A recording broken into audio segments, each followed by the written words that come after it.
Hindi po, hindi ko ginagawa. Kaya naman siya nandito yung aming proof na nakapag-violate ka. Kulungan ng bagsak ng dalawang babae na magpartner matapos arestuhin ng mga tauhan ng PNP Anti-Cybercrime Group sa Calamba, Laguna. Ito'y matapos mabisto ang online sexual exploitation na ginagawa ng mga ito sa 6 na taong gulang na batang lalaki. Sa inisyal na investigasyon ng PNP ACG, napag-alamang anak pa mismo ng isa sa sospek ang bata.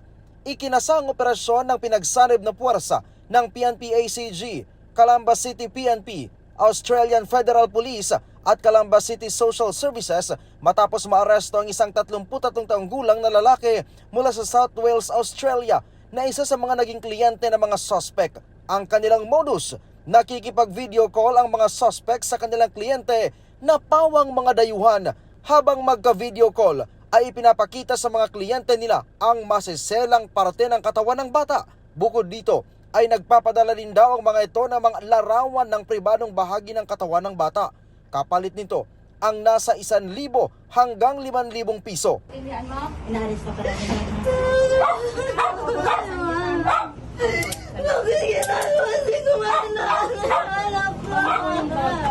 Huling quarter ng 2023 daw nang simula ng dalawang suspect ang kanilang modus.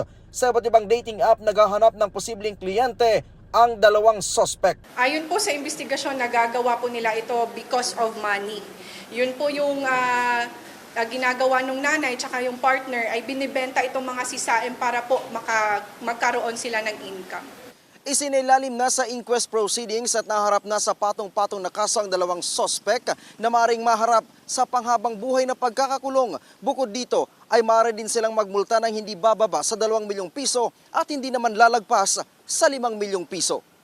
Nakakalungkot po yung ganitong pangyayari na mismong nanay tsaka yung partner niya yung gumagawa ng ganitong illegal acts, yung mga OSAEC and SESAEM or tinatawag nating child abuse. And paalala po ng PNP ACG sa mga kababaihan, lalo na sa mga minors na hindi kayang ipagtanggol yung inyong mga sarili, lumapit po kayo sa PNP ACG, handa po kaming tumulong sa inyo.